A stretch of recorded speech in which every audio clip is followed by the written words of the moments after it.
We are glad that you've chosen us to inform you and update you on what is making headlines across the country. It is just about 9 p.m. East African time, and we're coming to you live from Kenya's capital of Nairobi. Let's kick it off with what is making headlines across the country tonight.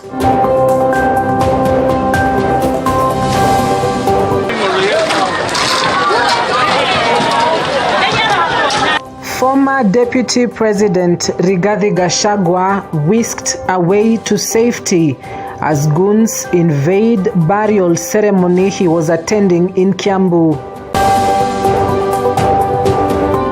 NARC Kenya officially announces split from Azimio coalition as the plan is endorsed by members at the National Delegates Convention. And if our religious class imagines they can intimidate us, I have never walked into a church, Honorable Speaker, and asked a single religious leader to give me an opportunity to speak to church. Members of Parliament blast clergy leaders, saying they are wrongly interfering with the affairs of the government. And that is all we had for you tonight.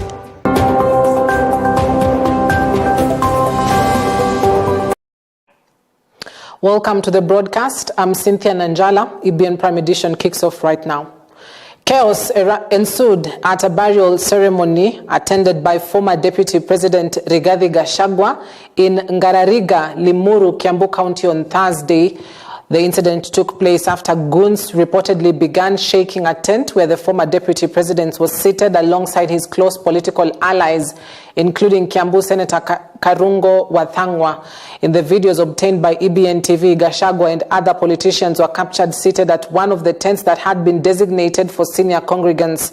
However, just before... Really appreciate the very aggressive role that the president has taken in driving this program, the industrialization, and also building up the agenda around trade, not just within the regional economic communities, but also in Africa, bearing in mind that our biggest challenge is the demographic, which places 70 young people out of the 1.4 billion Africans at the center of this agenda. Now, the National Assembly was the center of attention Thursday afternoon as members of Parliament responded to the clergy's continuous call of good governance in recent weeks. A section of members of Parliament faulted the church over their recent remarks against President William Ruto's administration, at the same time calling out immoral behaviors in churches. Another section of MPs said the church is well within their rights to seek accountability and keep the government in check. The clergy, led by the Catholic bishops, the evangelical churches, and the Anglican churches of Kenya, called out the government over lies and too much talk with little actions. I want to invite the members of the clergy in particular, Honorable Speaker, to the good book that they teach. Because as a good student of the good book, as a person that went through the Sunday school, right from age 3, Honorable Speaker, to date, I have read the good book in the book of Romans chapter 13, that there is no leadership on earth that has not been placed by God. I mean, which God is that you tell us to preach when you can't respect the God that has placed the leadership, Honorable Speaker? I feel very, very bad when I see members taking, Parliament a joke. Mr. Speaker, Parliament is a very sacred place. It's not a small place, Mr. Speaker. But if there is no Parliament, there is no country. Because there is no taxation without Parliament. Even the executive cannot collect any money, Mr. Speaker, without Parliament. There is no democracy, as the KG has put it. Mr. Speaker, it has become now a fashion that people just stand on a queue, look for the media and say, oh, Parliament has failed, Parliament, without pinpointing and telling us what have we failed in. I never go to church to please my bishop. I never go to church to please my moderator. I neither go to church to satisfy the whims of my reverend. I go to church and do what I do because it is pleasing to my God, and we shall continue to do it.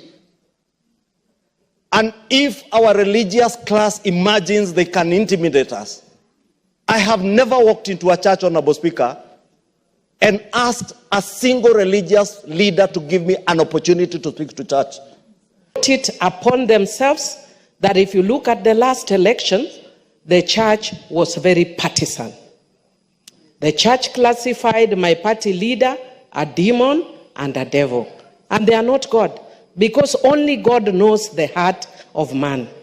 You told us as the church that President Ruto was ordained by God. When did God unordain him? Or were you listening to yourselves and not to God? This is a very serious issue. The church has a place, a very special place in society. And when you cede that position to politicians, the society loses it. Now, a few days after President William Ruto announced cancellation of Adani deals in the country that were involving the JKIA and GACHAGUA, the PCEA charge through their moderator Thegu Mutahi now wants President Ruto to follow the rightful procedure in the cancellation of the protested deals, citing that the government has frequently made the declaration to calm Kenyans, yet nothing is changing. Speaking in a press conference, the church criticized the government's methodology of making roadside declarations, yet in the end, they implement policies against Kenyans. If it was public participation, people are saying, don't give out our airport. Don't give out our energy sector to Adani.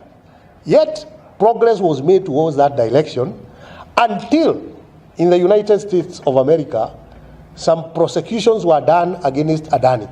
That very day, the president spoke against those contracts. So we hope that the Adani deal, now that it is cancelled and we're happy about it, it will not be reintroduced through a back door. And we are not against partnerships, international, local, we are not against them. But let them be presented in a way that we are not suspicious about. Are there deals? Are there kickbacks? Is there anybody who is trading with our country? We are not against, but again, let us deal with reputable organizations. Adani has been spoken against in very many countries, yet here we were, saying that we want to do business with them. Hope, just as we have said about the finance bill, that there are not things that are said in public, but then there are still things going underground. People who come to church, they don't identify themselves, they are suspicious. And this has happened lately when the church has come hard on the government. That's when we have started seeing visitors. Of course, we need visitors in church, but we are concerned that some of these visitors are not genuine. They are kind of trying to sell fear, so that if I'm in a church and I would want to speak, when they look at me, I'm very careful of what I'll say. So that has been reported, not necessarily in PCA, but even in other church denominations, where such visitors have been getting into church.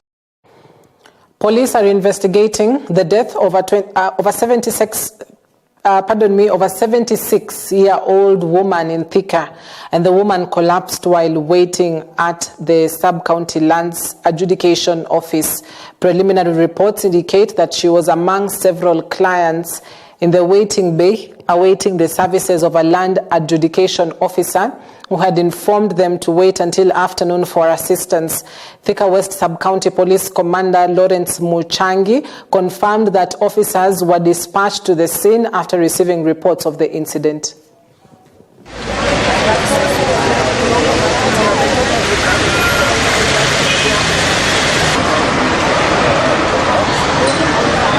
Katika Ministry of Lands, Thika office, tuliweza kupokea report. Kuna mama mwenye alikuwa mteja katika ile ofisi aliweza kucollapse.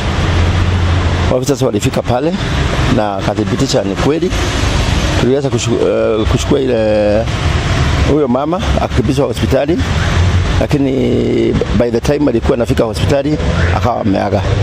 Huyo mama alikuwa ameenda kwa hiyo ofisi, alikuwa anafanya search ama kupokea huduma katika hiyo ofisi. Familia waliweza kujulishwa na wako katika mipango ya kufanya postmortem ndio tujue hasa nini sababisha shida hiyo mama, ama huyo mama alikuwa na shida gani. The Kenya Union of Post-Primary Education Teachers KUPPET officials have threatened to recall their members who are currently marking the KCSE 2024 examinations. According to KUPPET Siaya Branch Executive Secretary Sam Opondo, he said that a section of teachers who are marking the national exams were allegedly being humiliated and intimidated by the Kenya National Examinations Council, NEC. This comes after the reports that a section of teachers from selected institutions have been ejected from marking centers on grounds that their schools were involved in exam irregularities. With regard to what we consider unmitigated mistreatment of our members who are involved in the marking of Kenya Certificate of Secondary Education Exams 2024. The Kenya National Examination Council has over the last few days, with flagrant disregard to common decency, decorum, and general good order, subjected KCSE examiners from selected schools to untold humiliation and unnecessary embarrassment. Some have been retired without reason.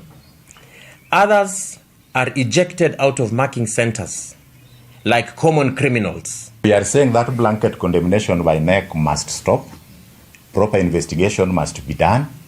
Our teachers who have been wrongly dismissed from marking must be compensated. And if NEC wants to continue with this improper humiliation of our teachers, we are ready to take any action. One of them, which may include calling our teachers to boycott marking, if that is the language they understand. Now, Prime Cabinet Secretary and the Cabinet Secretary for Foreign and Diaspora Affairs, Musalia Mudavadi, led the signing of performance contracts with the Ministry of Interior, Immigration and Correctional Services. Later, at the Railways offices, he facilitated the signing with the Ministry of Foreign and Diaspora Affairs as well as Parliamentary Affairs. In his capacity as the Acting Cabinet Secretary for Gender, Arts and Heritage, he proudly supervised the performance contract for this vital ministry. Lastly, he concluded by overseeing the contract signing for the office of the Prime Cabinet Secretary. During this engagement, the Prime Cabinet Secretary called upon all government officers to dedicate themselves to serving Kenyans with commitment, integrity, and excellence, ensuring that every citizen feels the impact of the collective efforts.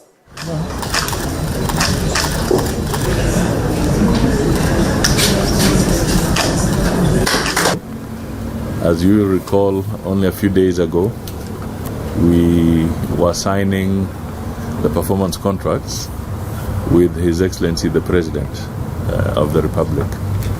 And the statements he made there were very profound. I don't have to repeat anything. And subsequently, it is for us to cascade from his level to our level, so that we can all now join ourselves into that process. Fundamentally is that I thought we should do it early, because there are moments where after he has signed the performance contracts, you find that the cascading is taking 3 months down the line, and therefore it defeats the whole purpose of performance contracting.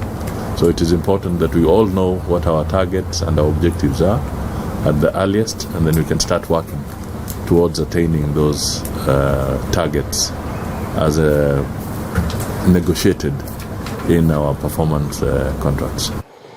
The Orange Democratic Movement, ODM party, has dismissed claims that party members who participated in the just concluded grassroots elections held in all the 47 counties were forced to support a specific candidate.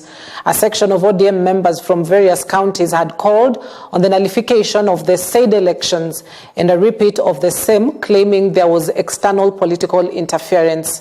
However, in some other counties, the elections proceeded smoothly, with most leaders elected through consensus.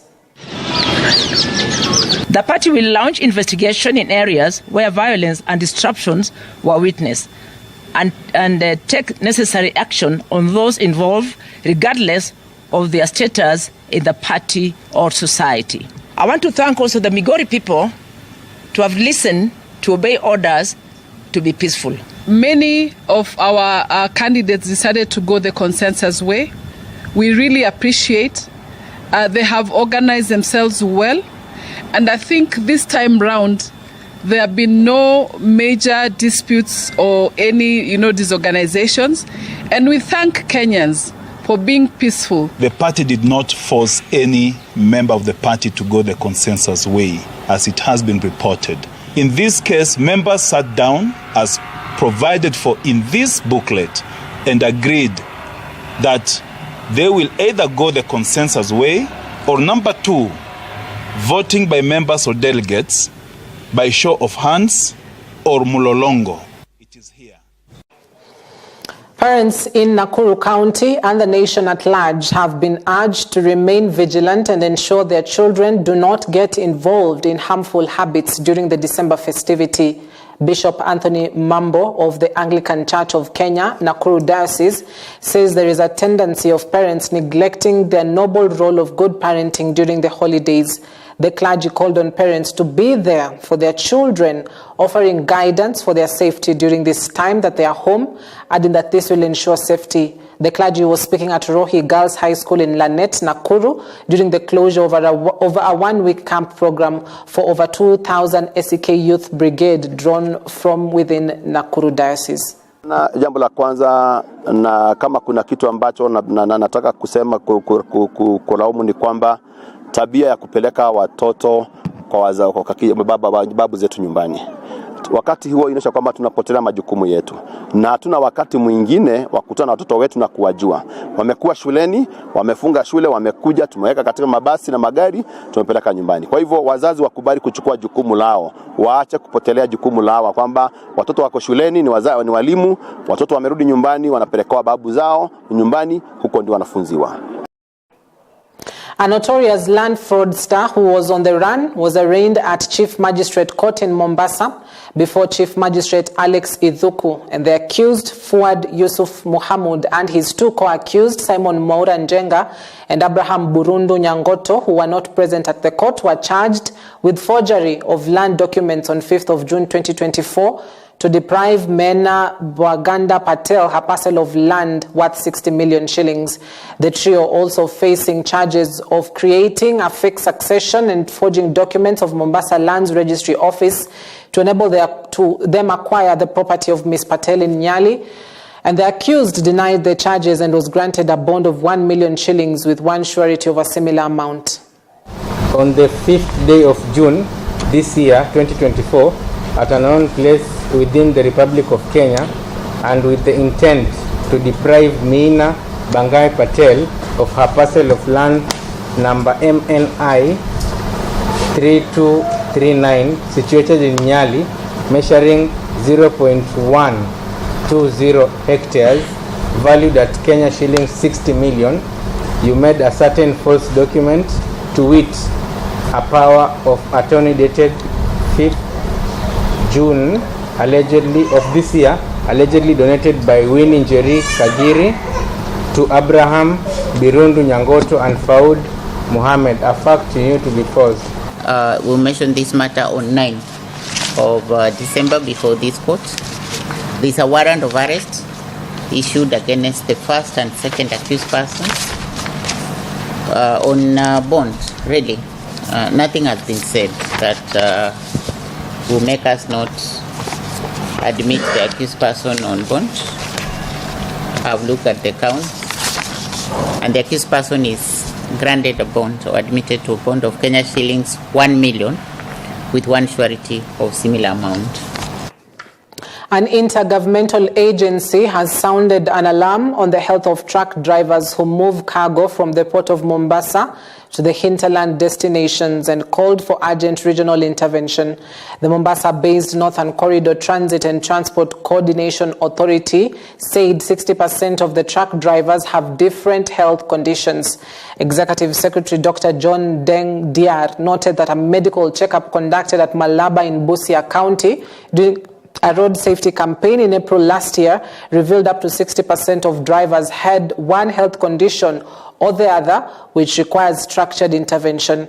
According to Dr. Diar, truck drivers underwent tests on eyes, high blood pressure and diabetes, among other ailments, but their health conditions were worrying. We conducted a road safety campaign in Kenya that ran from here, Mombasa, to Malaba.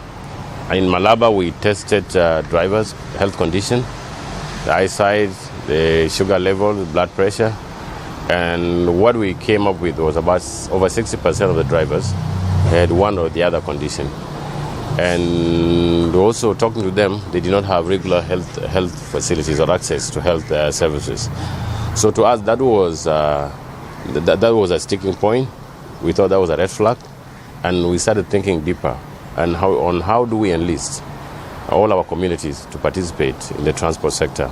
Our partner, North Star Alliance, is spearheading this program, and they have a lot of data through an integrated health management system that is running these clinics. And therefore, this data is collected daily. The numbers that you heard from the Executive Secretary visit these clinics almost on a daily basis. So we have a huge database of the different ailments and also emerging diseases that are coming up. Elders from 6 clans of the Sabaot community in the Mount Elgon constituency have signed an agreement to end the culture of female genital mutilation, FGM, which has become a big problem in the area. At a meeting that brought stakeholders from the Sabaot community who received funds by the government of Finland, the elders led by Ruben Butaki and Peter Chepkirui have agreed together to end the culture of rogue mutilation. Principal Secretary in the Ministry of Gender, Anne Wangombe, has said those efforts are important in nation building, saying women from the area will have the opportunity to develop themselves in life. The representative of Finland, Anu Rantala, has said when they finish the project, they have belief that communities that are performing FGM in the country will be aware of its dangers and will not engage in the act again. The government, tukatembea na wazee, wamama na wazee, wamama na pia watu wote wa jamii yetu hii wakiwa wa tabaka mbalimbali. Na hiyo juhudi ndio imetuleta leo mpaka hapa ambao tunatoa today declaration kuwa leo iwe mwisho ya kukeketa watoto wetu. Just asked this community whether they accept the FGM to disappear from our culture, and they have agreed. Kwa kuwa nyinyi wazee mna sauti yenye heshima katika jamii, hatua yenu ni ujumbe wa matumaini kwa wale wanaoamini kuwa mila zenye madhara haziwezi kubadilishwa. Mumeonyesha kuwa tamaduni zinaweza kuimarishwa kwa njia ambazo hazina madhara, njia zinazoheshimu utu wa kila mtu, hasa watoto wa kike. Na watia moyo kuendelea kuwa mabalozi wa mabadiliko katika mafamilia zenu, vijiji vyenu na hata zaidi ya mipaka ya jamii yenu. And of course it's very fitting that we are celebrating this during the 16 days of activism against gender-based violence. FGM, huge, grave human rights violation, a brutal form of gender-based violence that must stop. Now Kenya is on good path. It was described here by the Anti-FGM Board. Legislation criminalizing this practice has been there since 2011. The Anti-FGM Board has worked tirelessly in the 22 hotspots that have been identified. Soon, Bungoma won't be one of those anymore. And the statistics have really shown the huge leaps that we are now, according to the latest survey from 2022. Na leo nataka kushukuru sana wazee wa Sabaot kwa sababu mumeweza kusimama na mumeweza kutuongoza. Wazee ndio viongozi wa jamii na wazee wakisema tumemaliza, tumemaliza. All right, so that is where we wrap our broadcast tonight. Great campaign there in collaboration with the county government of Bungoma as well as the Finland government to just ensure that they put an end to this horrendous act that continue to exist amongst communities in Kenya. So we wrap it up at that point. Thank you very much for watching. I hope that you are up to date with what is making headlines across the country. See you tomorrow, same time, same place, God willing. My name is Cynthia Nanjala. Blessed night. Take care.